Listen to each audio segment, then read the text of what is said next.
చేసుకోవచ్చు. తప్పకుండా ఒకటి మాత్రం పక్కా, ఇవాళ 2 ఏళ్లలోనే ప్రజలకు అర్థమైపోయింది. ఎన్నో ఆశలు, ఎన్నో అబద్ధాలు, ఎన్నో రకాల అలవిగాని హామీలు ఇవన్నీ ఇచ్చి అధికారంలోకి వచ్చింది కాంగ్రెస్ పార్టీ. 6 గ్యారంటీలు అన్నారు, 420 హామీలు ఇచ్చారు. పక్కా నియోజకవర్గం మధిర, నాకు ఇంకా గుర్తుంది. ఆ వీడియో కూడా ఇక్కడ వేద్దామంటే స్క్రీన్ లేదు.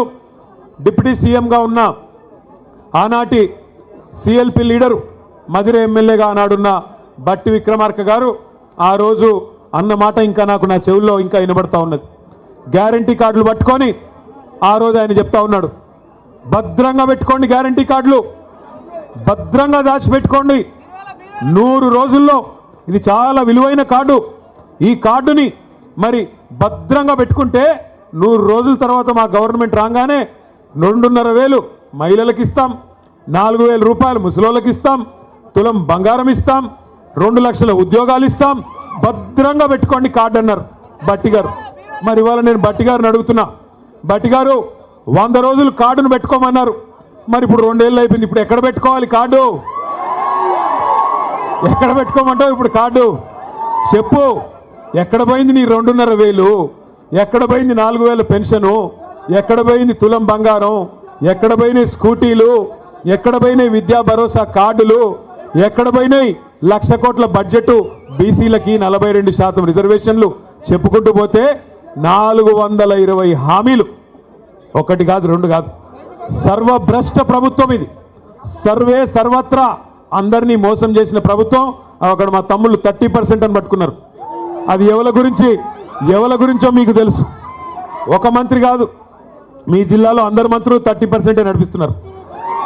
బీ ట్యాక్స్ 30%, ఇక్కడ పక్కన పీ ట్యాక్స్ బాంబులేటి మంత్రి గారికి ఆయన ట్యాక్స్ కూడా 30%.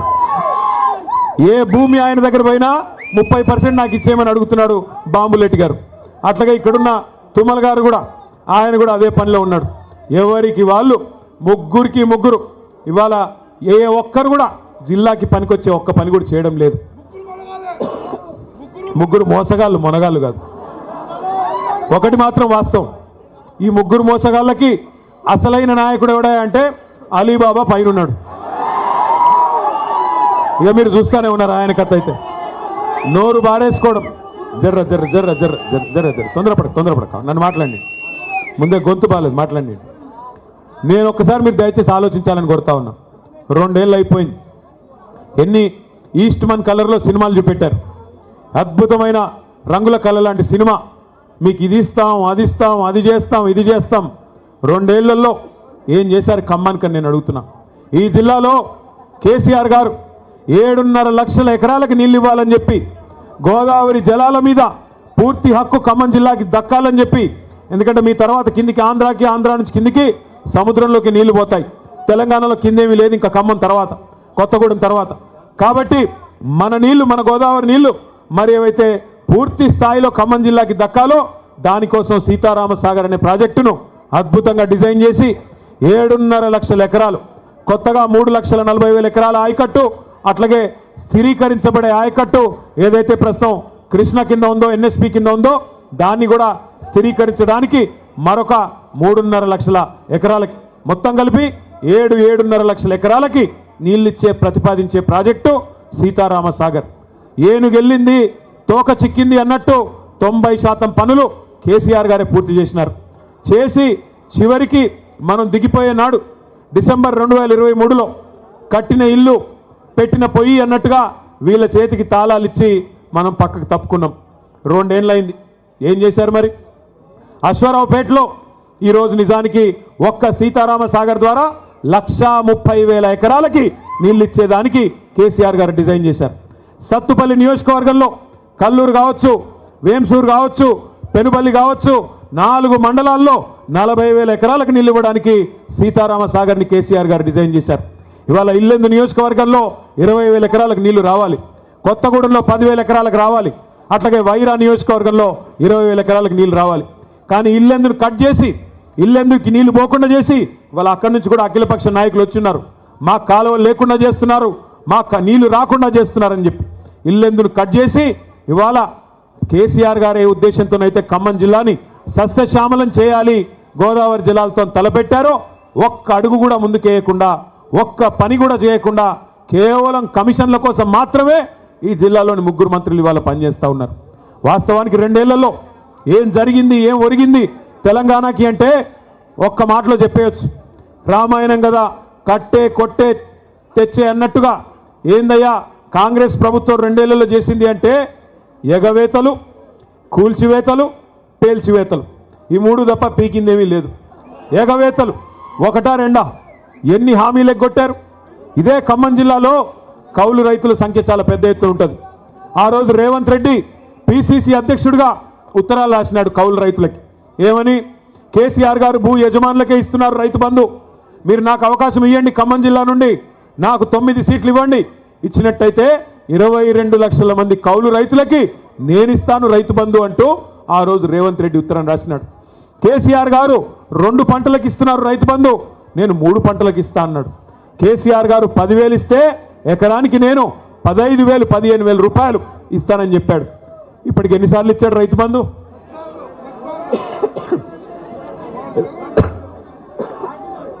బూతులొద్దు కానీ 15,000 ఇస్తానని చెప్పి 12,000 కుదించి అది కూడా ఇప్పటికి ఇచ్చింది ఒక్కసారి.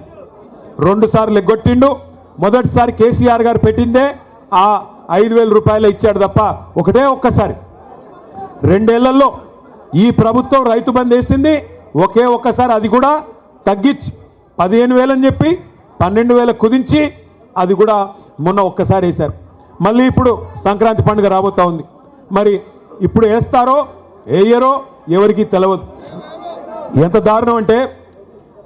దారుణం అంటే కౌలు రైతులను మర్చిపోయారు. 3 పంటలకు రైతు బంధు ఇస్తామన్నది మర్చిపోయారు. 15,000 మర్చిపోయారు. రైతు కూలీలకు పెద్ద పెద్ద కానీలు చెప్పారు. రైతు కూలీలకు కూడా నెలకు 1,000 రూపాయలు చొప్పున ఇస్తామన్నారు. 25 నెలలు అయిపోయింది. మరి వచ్చినాయా నెలకు 1,000 రూపాయలు ఎవరికన్నా రైతు కూలీలకి?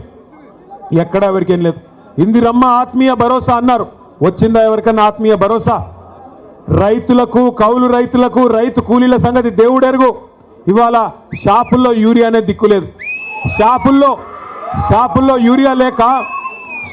యూరియా లేక యూరియా కోసం లైన్లు కడుతుంటే రైతులు, మరి మన తమ్ముళ్ళందరూ వీడియోలు తీసి వాట్సాప్లలో పెడుతుంటే ప్రభుత్వం పరువు పోతుందని చెప్పి ఒక కొత్త నాటకానికి శ్రీకారం చుట్టారు.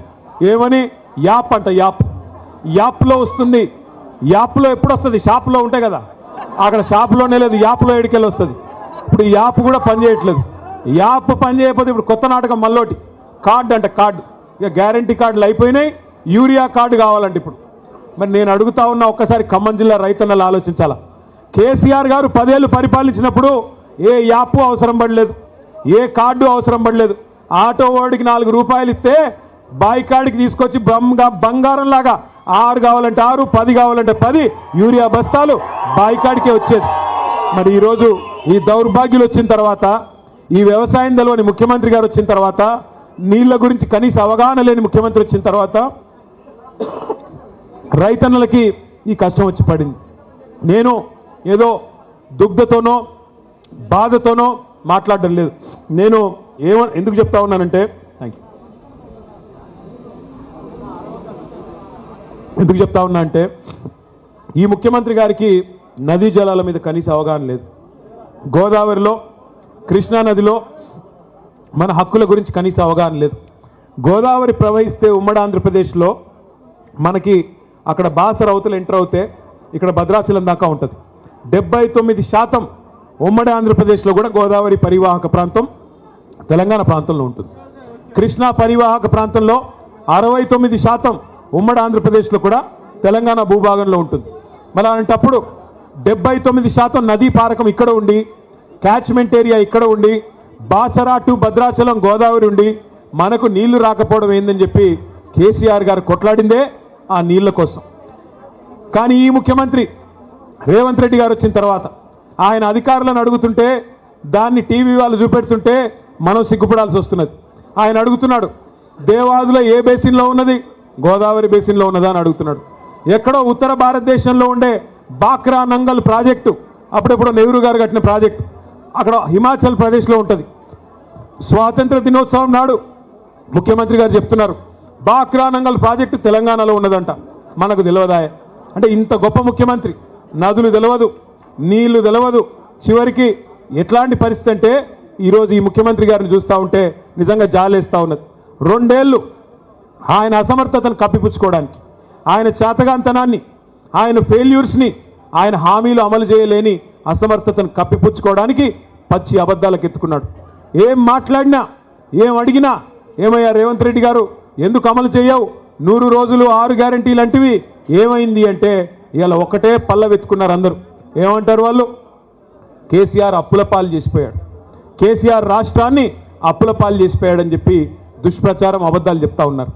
మొన్న ఈ మధ్యనే పార్లమెంట్లో ఒక బీజేపీ ఎంపీ గారు ఆయన అడిగినాడు కేంద్ర ప్రభుత్వాన్ని, మరి రేవంత్ రెడ్డి చెప్తున్నాడు రాష్ట్రం అప్పుల పాలైపోయింది అంటున్నాడు, కేసీఆర్ గారు అప్పుల పాలు చేశారంటున్నాడు, ఎంత అప్పు అయింది? కేసీఆర్ గారు పదవి బాధ్యతలు చేపట్టినాడు, తెలంగాణ వచ్చినాడు, ఉన్న అప్పెంత? కేసీఆర్ గారు తప్పుకున్న నాడు ఉన్న అప్పెంత అని చెప్పి అడగడం జరిగింది.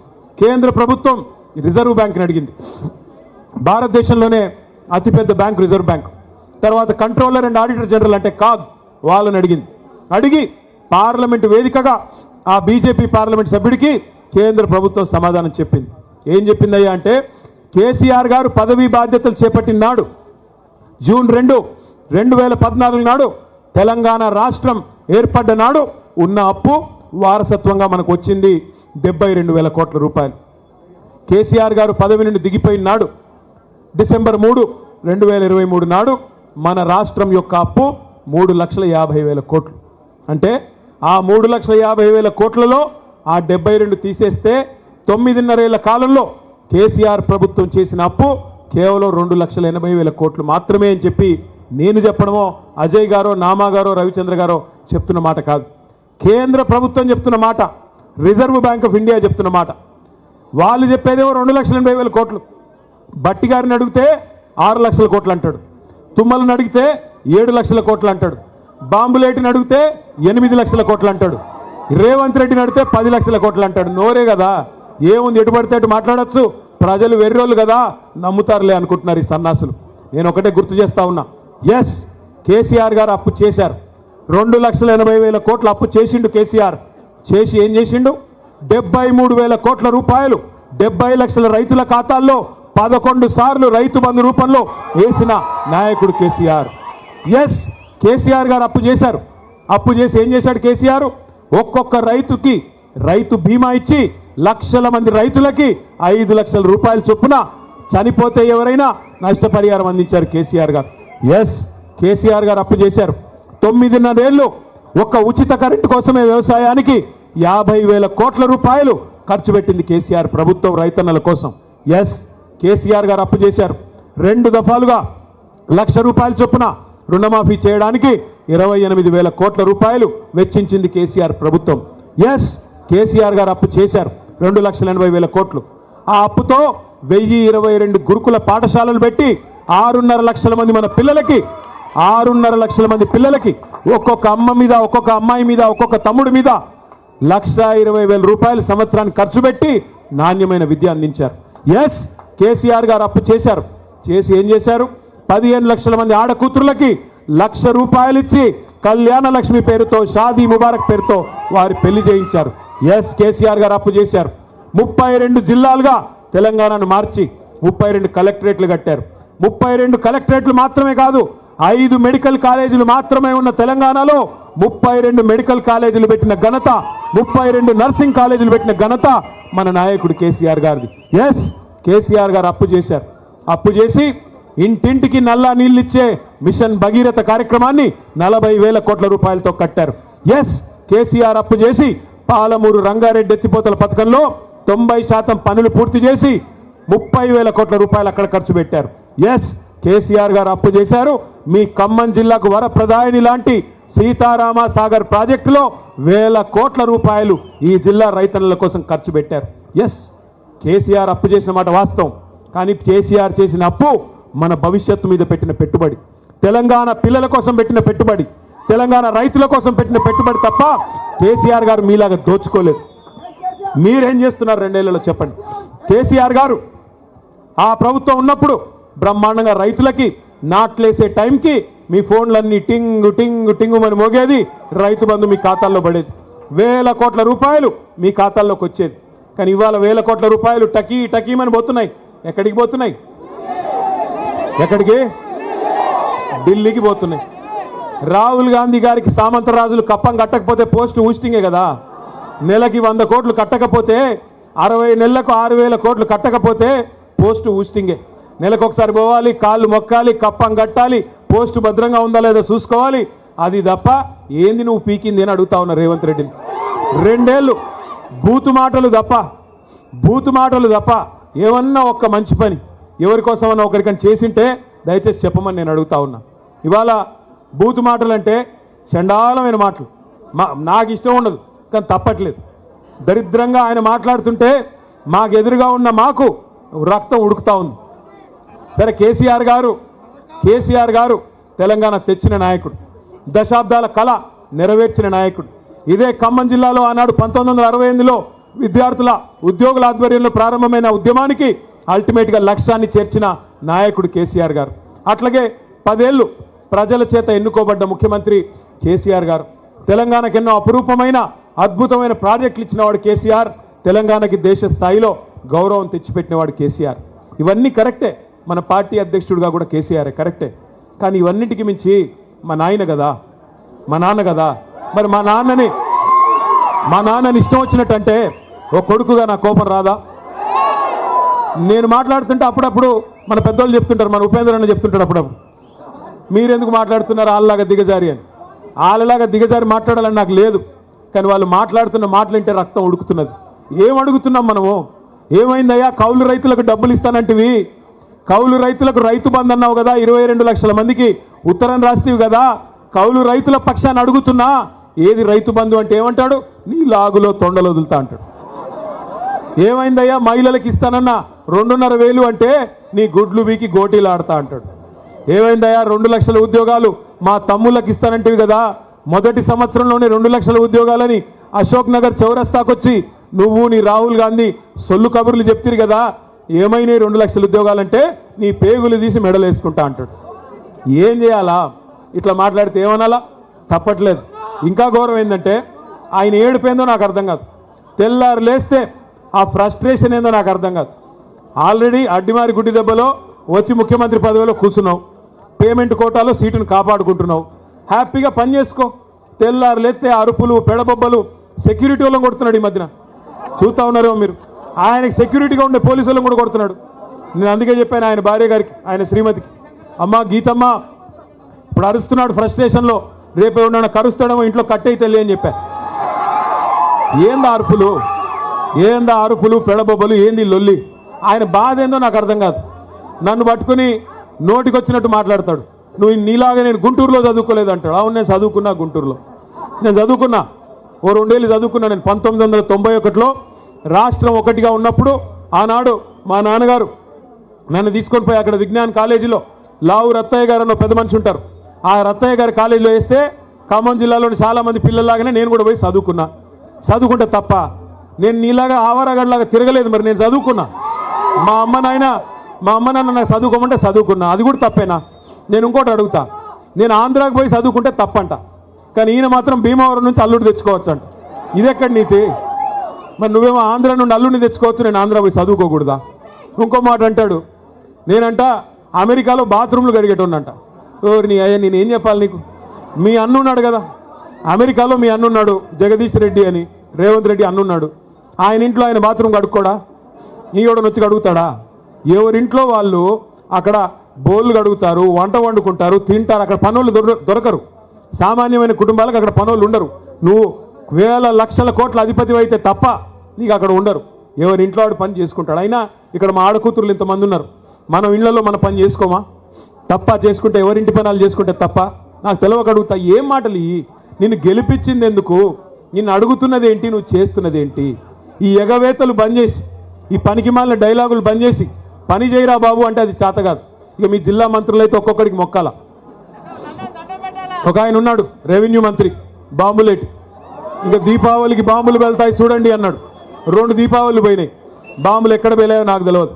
ఈయన గారు పోయి మాత్రం అదాని కాళ్ళు పట్టుకొని మోడీ కాళ్ళు పట్టుకొని ఆయన ఇంటి మీద ఈడీ రేడ్ అయితే మాత్రం కాళ్ళు పట్టుకొని మీ బీజేపీలో చేరుతాను దండం పెడతాను నా మీద కేసు పెట్టకండి అని చెప్పి సిగ్గు లేకుండా బీజేపీకి మోకరిల్లి ఇవాళ కేసు మాఫీ చేయించుకుంటా ఉన్నాడు. ఇక ఇక్కడ ఖమ్మంలో ఇంకో మంత్రి గారు ఆయన మన కార్పొరేటర్లు ఇల్లు బిజీగా తిరుగుతూ ఉన్నాడు. కార్పొరేటర్ల ఇంటి చుట్టూ తిరుగుతూ ఇవాళ నేను ఇక్కడికి వస్తున్నా అంటే ఒక ముగ్గురు కార్పొరేటర్లు వేసుకొని పోయి రేవంత్ రెడ్డి కాడ కూర్చోబెట్టిండట.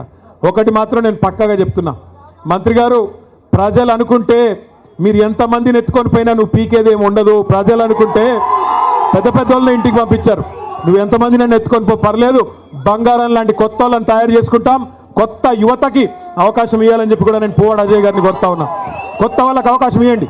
బంగారం లాంటి నాయకులు ఉన్నారు, మనకి చాకులు లాంటి పిల్లలు ఉన్నారు, అవకాశం ఇవ్వండి. వాళ్ళే మరి కొత్త కొత్త నాయకులుగా ఉద్భవిస్తారు. ఇవాళ నేను ఖమ్మానికి వస్తుంటే గర్వంగా అనిపించింది. ఎందుకు ఎంటర్ అవుతా ఉంటే ఆ మున్నేరు రివర్ ఫ్రంట్ మన గవర్నమెంట్ ప్రారంభించి మంజూరు చేసిన రివర్ ఫ్రంట్ కనబడ్డది. కేబుల్ బ్రిడ్జి పనులు మనం ఉంటే ఈ పాటికి అయ్యేపోయేది, ఇంకా కూడా నత్తనడకన సాగుతుంటే ఆ బ్రిడ్జి మీద మొత్తం ట్రాఫిక్ జామ్ అయిపోయింది. ఆ తర్వాత కొద్దిగా ముందుకొస్తే మన ప్రభుత్వంలో మనం వేసిన బ్రహ్మాండమైన రహదారుల విస్తరణ, డివైడర్లు, జంక్షన్లు అన్నీ కనబడ్డాయి.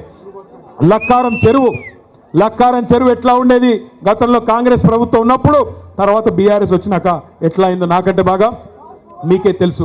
అట్లాగే కొత్త బస్టాండ్ పక్కనే కొత్త కార్పొరేషను బిల్డింగు, కొత్త ఐటీ హబ్బు, మొత్తం ఖమ్మం రూపురేఖలు మార్చిన ఘనత పెద్దలు కేసీఆర్ గారిది తప్ప ఎవరు పడితే వాళ్ళది కాదు అనే మాట నేను మీకు విజ్ఞప్తి చేస్తా ఉన్నా.